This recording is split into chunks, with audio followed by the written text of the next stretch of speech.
Yo, yo, yo, what's happening, people? Okay, so today I want to talk about a movie that I watched again for the first time. Explain what I mean by that in a moment. But yesterday I watched Hellraiser from 1987. So a friend of mine was going out to see it with his brother and sister and asked if I wanted to tag along, and it's a friend I haven't seen for a good minute. So I thought, yeah, I'll go see this movie with you guys because it'd be cool to hang out and do that stuff, and we did and had some fun and talked, and it was cool. But the film Hellraiser is a film that I can remember. I have a very distinct memory of watching this movie years ago, maybe in, I don't know, like late 90s, early 2000s, something like that. And I can remember watching it. I can remember sitting down and watching it on DVD or something like that. It was either DVD or VHS. It was definitely at home. But then when I watched it yesterday, I was like, man, I don't remember none of this. Like, I don't remember a damn thing. I felt like it felt like I was watching it for the first time. And I don't know if that's because maybe the first time I watched it was so long ago, and maybe I wasn't really paying that much attention to it, something like that. And by now, I've just forgotten so much that it hasn't been on my mind. But I do remember watching it and not thinking much of it. It didn't strike me as any particularly good, great movie. And yeah, watching it again was like, yeah, it just felt like watching it for the first time. I was like, I'm pretty sure I'm 99% sure that I have watched it before, but after watching it yesterday, I was like, maybe I haven't. Maybe I just imagine that I watched it, but I feel like I remember watching it. Anyway, I watched it again yesterday for the first time. So the reason why I was watching it, like I said, a friend invited me out, but there's a cinema in London called the Prince Charles Cinema, and they show lots of older movies and foreign movies and that kind of stuff. They do occasionally do some of the big budget Hollywood stuff that's just freshly released, but most of it is stuff that's been out for a long time, and they'll show it in the cinema. So it'd be like a chance that a lot of us don't get to watch a movie, in the cinema, that you might not have got a chance to watch it during its initial release and that sort of thing. So it's a lot of older stuff, a lot of foreign language stuff, independent movies, things like that they show there. And yesterday they were showing Hellraiser from 1987, which was based on a book called The Hellbound Heart. Is that right? Hellbound Heart? I think that's right. Let me just double check real quick. Yeah, The Hellbound Hearts. And apparently they didn't want to go with that title for the movie because they felt The Hellbound Heart sounded too much like a romance movie, like it would be a romance movie.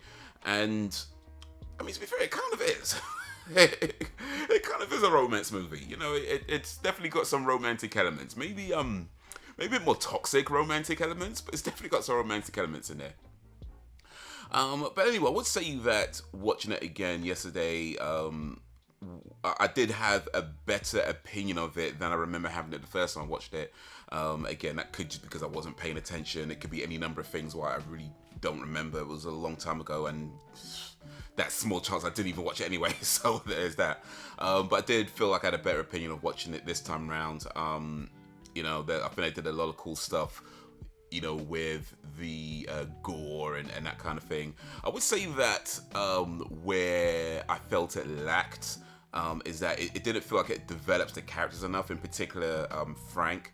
Like, you don't really know why he wanted to open a box. I mean, you get an idea that was the whole pleasure and pain thing, and I guess he was seeking the limits of pleasure and pain and didn't know what it was getting into, but it doesn't really clarify that as the reason. It just suggests that could have been it. And you don't really know what happened to him while he was with the Cenobites. He's just there. You see an open scene. Oh, by the way, I'm gonna I might say some spoilers. I'm not gonna. I'll try and avoid maybe the big major stuff, but I'm probably gonna spoil this movie if you haven't seen it. So yeah, there's your spoiler warning. So yeah, in the beginning of the movie, he gets the box from the guy, he's opening it up, surrounded by the candles, and then, he gets hooked on, and that's pretty much all you see. And then his brother moves into the house and gets cut and bleeds all over the floor, and that resurrects him from wherever he was, and then he has to get more blood, and he has to rejuvenated his body before the Cenobites notice he's gone, and that's kind of the main plot of the movie. And then turns out his brother's wife was having an affair with him long before he disappeared, and she's still in love with this Frank dude, and would do anything to get him back. And that's the romantic bit. that's a toxic romance, the bad romance bit. What's that song? Bad Romance by Lady Gaga. That's the Lady Gaga bit. But yeah, I did feel like the film did a lot of cool stuff with its storytelling and with its violence and that whole thing. It did feel a little bit convenient the way the daughter Kirsty, when she got a hold of the box and the Cenobites were coming for her, and she was like, "Oh, I know where Frank is," and it's like, okay. It just kind of felt like maybe I missed it. To be fair, maybe I missed something and I just didn't connect it. But it just kind of felt like, okay, she knows where Frank is, of course, I get that.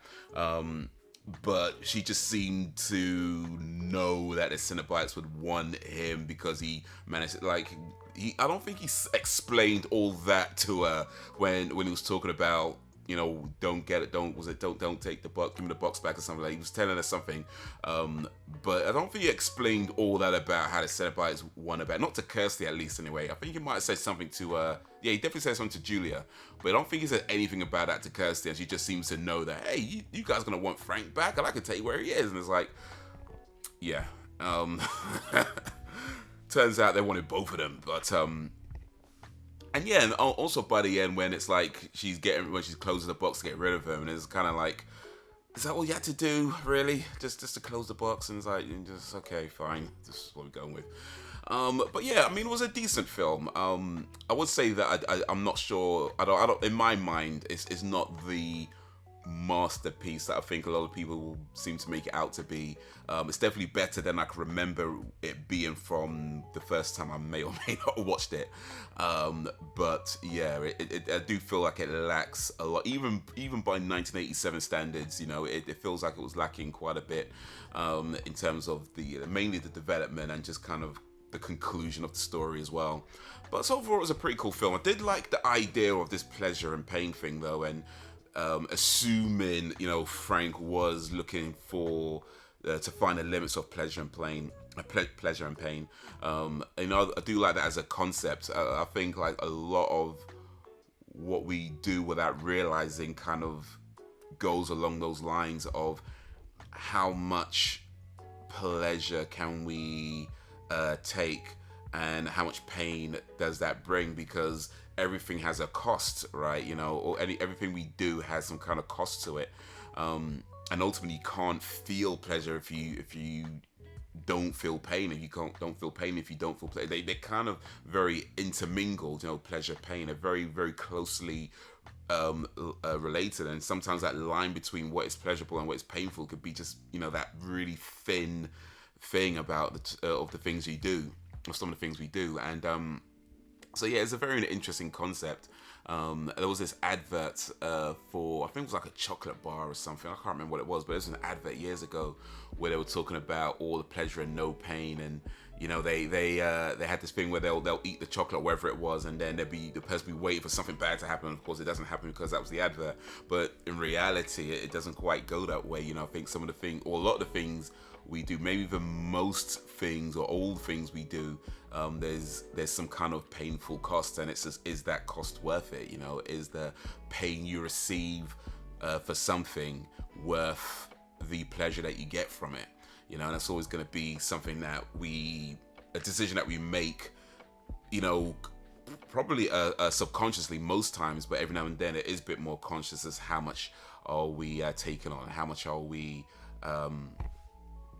allowing ourselves to experience, and whether we are even diminishing what we could do because we're maybe afraid of going a little bit further because of the pain involved.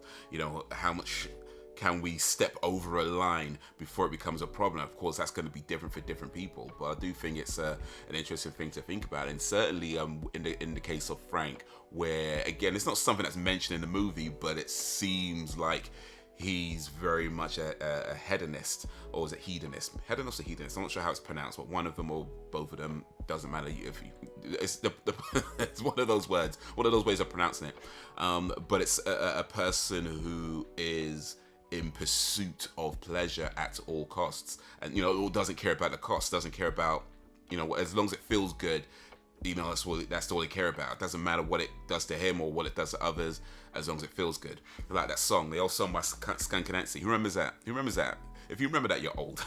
Just because it feels good doesn't make it right. Oh no. But that's the idea of hedonism, and it seemed like that was the character they were portraying Frank to be. Although they don't really explain that. It's just, that's how he seems.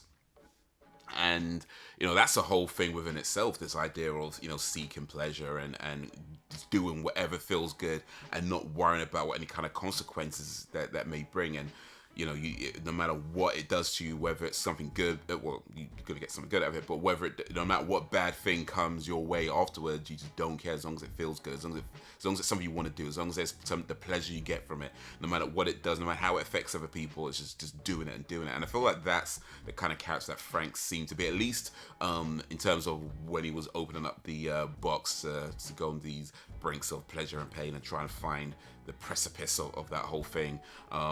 When he came back, it's not really, at least it wasn't, not to me, and it wasn't really clear if he was still that guy, but I guess he just didn't really care too much about too many people, just wanted to get his body back. Didn't even care that he killed Julia in the end, and was like, alright, yeah, sorry, baby, I'm just gonna have to take your blood now and then rejuvenate my body. But yeah, it was an interesting film. Had some cool concepts to it, some cool things with the gore, and I think mostly I think the story is pretty cool as well. But yeah, it did feel like it just lacked in certain areas, and overall it was just it was alright. It was alright. But it's cool to watch some of these old movies in the cinema though, for me. And Prince Charles Cinema is not the only place, but it's maybe one of few places, at least that I know of anyway, one of few places where they do show older movies or foreign language movies, independent, that sort of thing. Apparently the Prince Charles Cinema is the only independent cinema in the West End.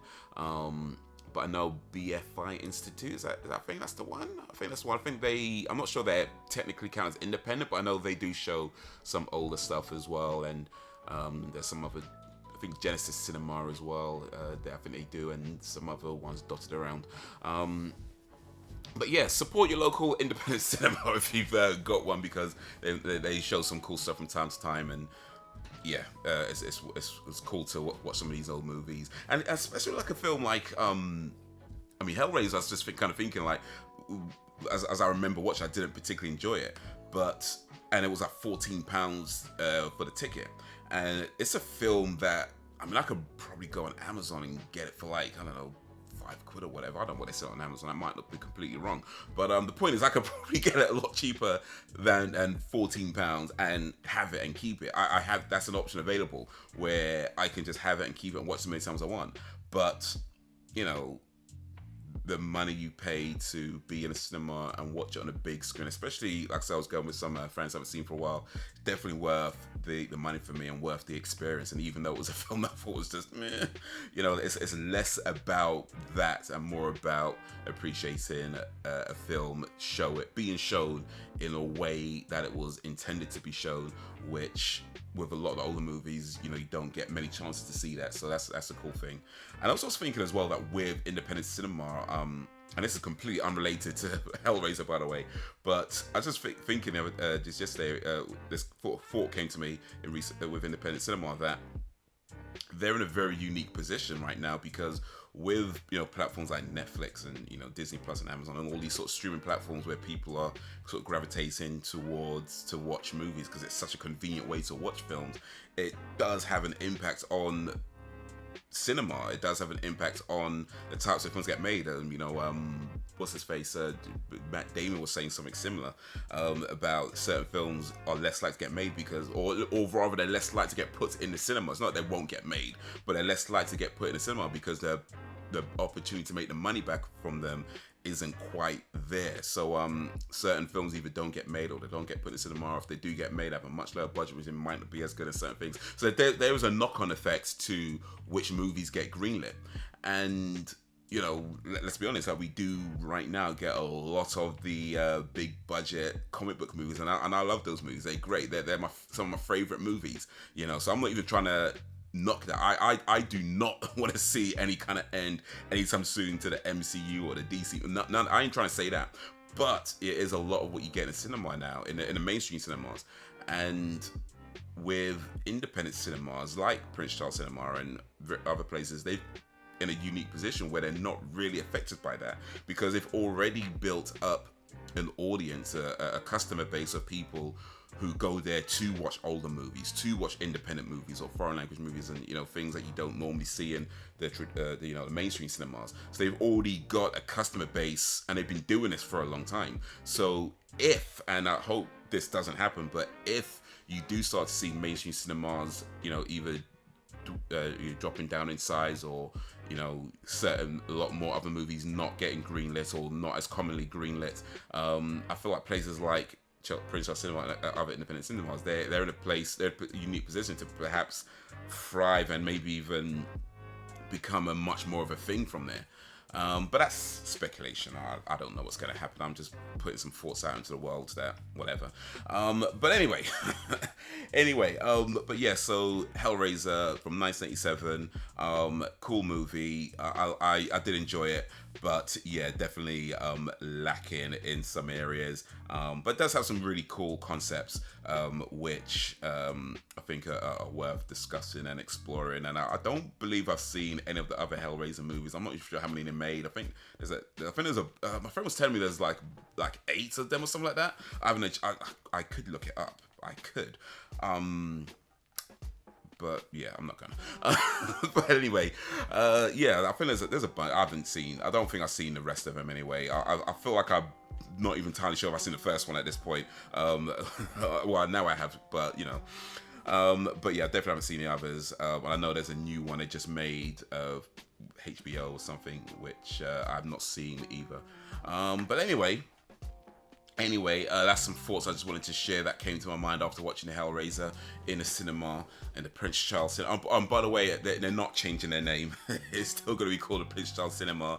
They're not changing their name, so yeah. It is what it is. But yeah, that's some thoughts I had after watching the Hellraiser at the cinema. So yeah, let me know what you think if you've seen it. Let me know if you've seen it in the cinema, whether you saw it in the cinema way back in the day, or if you've seen it in the cinema, you know, as a re-release, or any of the independent cinemas in your local area that might have been showing it. You know, let me know. Or if you just watched it on, you know, VHS or DVD or TV, and you know, on a small screen, and I watched it that way. You know, let me know. But yeah, that's gonna be it for the minute. So guys, check out my other channels as well. You know, other channels, check more videos on the screen. Till whenever, if ever. Peace.